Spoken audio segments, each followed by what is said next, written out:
Olá, mulheres! E agora a contagem regressiva. Eu sou a Josi Martins, o grupo é o Ouvindo com Elas, o nosso grupo de audiobook. O capítulo agora é o 17. Só teremos mais um capítulo. E no 18 nós finalizamos essa preciosidade que caiu em minhas mãos. Capítulo 17. A Montanha dos Aloés. Vamos falar hoje do domínio próprio. Domínio próprio pelo amor. Passaram-se alguns dias e o rei levou graça e glória à Montanha dos Aloés, a única da cadeia de montanhas das especiarias.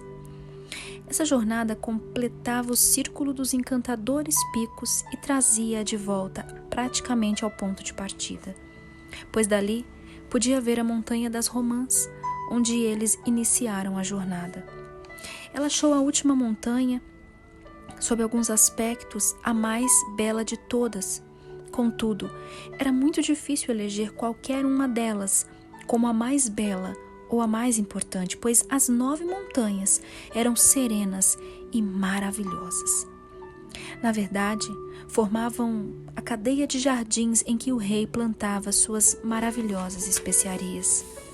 Contudo, as montanhas dos Aloés e das Romãs possuíam algo especial, que se distinguiam das outras. Entre as duas elevações estendia-se um silencioso vale, pelo qual fluía um rio de águas cristalinas. Era a escadaria para os lugares muito altos, que ficavam mais acima. A cascata que descia lá do alto da Montanha dos Aloés formava o rio que atravessava o vale entre as duas montanhas. Era lindo. Acima do rio, no lado mais alto do tranquilo vale, havia uma vereda que conduzia às regiões mais altas do céu. Fora deste mundo, cujos habitantes às vezes desciam até as margens distantes do rio, a fim de ajudar a travessia dos amigos do rei, quando chegava a hora de partirem da terra. Entretanto, naquela ocasião, o rei não levou graça e glória ao vale silencioso entre as montanhas, mas a levou à Montanha do Aloés. Ali cresciam fileiras de árvores de domínio próprio. Eram árvores muito grandes, gigantes de força e de encanto. Ao lado delas, até as mais altas árvores da floresta pareciam anãs. Os troncos eram muito espessos. Os ramos espalhavam uma sombra gloriosa numa área grande o bastante para abrigar uma catedral. Eram de proporção magnífica e graciosamente coroadas, com uma abóbada de folhagem tão densa que nem as gotas da chuva, nem mesmo o granizo conseguia penetrar sua sombra fresca. As árvores não cresciam próximas umas das outras, mas estavam bem espalhadas pelas encostas da montanha. Cada uma se levantava como um nobre e gracioso templo, em cujo interior sombreado escoava um melodioso coro de pássaros. A especiaria oferecida por aquelas árvores poderosas era extraída das perfumadas tiras de casca cortadas dos troncos imensos. A casca crescia de novo com tanta rapidez, que o processo da extração podia ser repetido diversas vezes ao ano e ainda contribuía para que a árvore crescesse mais e ficasse mais forte. Sentar-se à sombra daqueles templos em forma de árvore era um ato que inspirava muito a reverência. Mas graça e glória, tão logo eles se sentaram debaixo de uma das árvores, notou os esquilos que brincavam alegremente nos galhos e os pássaros que gorjeavam nos ninhos acima da sua cabeça. Na verdade, parecia que as famílias inteiras de alegres criaturas haviam feito sua moradia no acolhedor abrigo da árvore. Apesar da árvore lhe trazer de pronto à memória a solene beleza e a adoração de uma catedral, logo descobriu que se tratava de um templo de alegria e felicidade vivas. Ela ficou sentada, contemplando com admiração quase reverente a galhos graciosamente proporcionais que se espalhavam acima da sua cabeça, tão nobres, fortes e harmoniosos que davam a impressão de bondade, beleza e força perfeitas. Ela se perguntava, enquanto contemplava o ambiente à sua volta em admirado deleite, como seriam as árvores de aloés que cresciam nos lugares muito altos, se daquele lado do rio já crescia em proporções tão magníficas e únicas. Logo depois, ouviu as vozes vindas das outras árvores de aloés ao seu redor da montanha. Era como se um coro invisível entoasse harmonias místicas, um cântico muito alegre e com uma melodia tão gloriosa que era quase inexprimível. E dizia assim: o amor fez uma festa de casamento. Chamou todos os convidados, rico e pobre, o maior e o menor, todos sob o comando do amor, reunidos para celebrar a grande colheita de alegria do amor. Contemple o filho do rei com sua noiva, cortejada e agora possuída. Contemple ao lado dele. Em seu traje de glória, ele a escolheu para isto, ser sua para sempre. O amor triunfou, o amor venceu.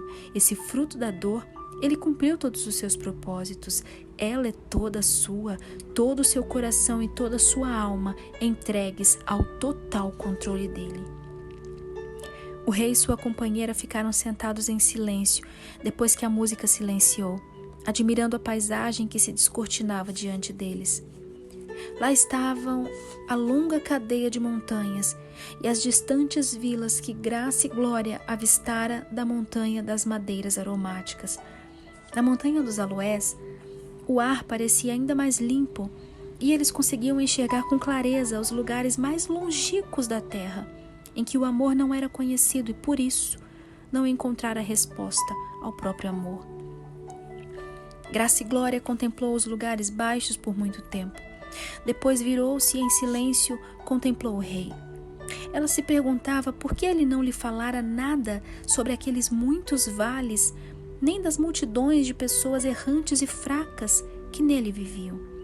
Enquanto mirava o semblante do rei com a pergunta não formulada por seus lábios, mas estampada em seu olhar, ele dirigiu a ela um sorriso radiante e disse: já está quase na hora, Graça e Glória, mas o plano ainda não está pronto para ser cumprido. As palavras dele soaram como se ele risse de algum feliz segredo, mas ele mudou de assunto. As árvores dessa montanha são de domínio próprio por amor. São as árvores mais desenvolvidas e mais bem proporcionadas nos lugares altos. E o segredo do desenvolvimento delas repousa no fato de que suas raízes se espalham no subsolo muito além do que seus ramos se espalham no céu. De cada um destes gigantes, pelo menos algumas raízes alcançam as águas do rio da vida, que você viu correndo através do vale e que nasce nos lugares muito altos. Domínio próprio por amor, repetiu Graça e Glória com ar pensativo. Meu Senhor, sei que sempre respondes às minhas perguntas com muita paciência e com graciosa bondade. Posso fazer outra pergunta? O que é próprio ou o eu? O eu, ou seja, a vontade individual? É um mistério maravilhoso, disse o rei, pois a vontade individual é parte da vontade e da consciência do Criador. Uma parte que ele fez livre, para que o mesmo eu saiba que, de um modo fascinante e misterioso, é diferente de todas as outras vontades individuais, até mesmo da vontade do Criador que a criou. Essa vontade, porém, é formada e modelada de tal maneira que instintiva e insaciavelmente anseia por se reunir à vontade da qual se origina. Ela é a capacidade de amar e por isso é uma fagulha do fogo eterno do amor santo. Por isso ela não encontra descanso nem verdadeira satisfação até que com as fagulhas que voltam para o fogo e sem o qual não existem, encontre o caminho de volta ao coração de Deus, de quem se origina. É uma fome incessante, é uma sede que se volta para todo lugar em busca de satisfação, mas que não a encontra até que consiga responder à influência e a atração cativante do ser eterno, o eu, do qual se origina. Enquanto está afastada da fonte da sua origem, a vontade é como uma estrela errante, até que volte ao coração de amor e se entregue ao domínio próprio. O espírito humano, na verdade, é a capacidade de amar e de corresponder ao amor, e será um abençoado ou desventurado, dependendo do que escolher amar. Esse é o cântico da origem do amor.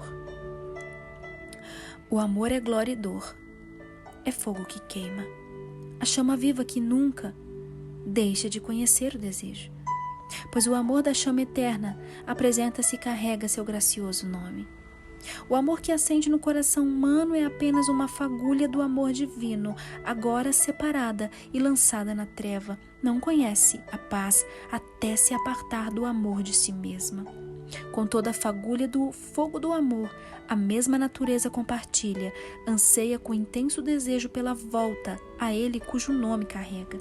Salta em amor e saudação diante de todas as outras almas flamejantes que encontra.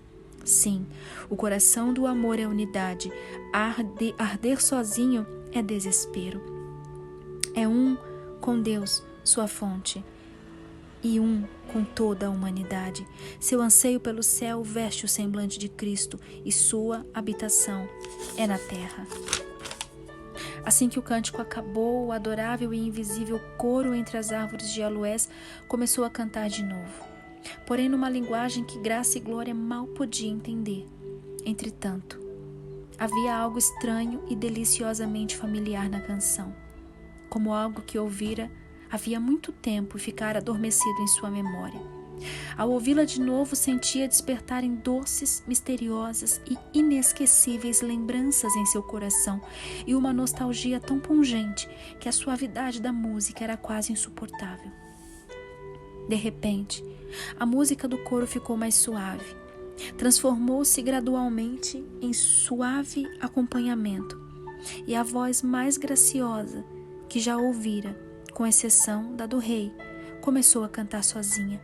De início, ela pensou que fosse um anjo, depois imaginou que fosse a primeira mãe de todos os homens, mas à medida que aprendia as palavras, entendeu que era a voz da rainha, era a noiva do rei do amor.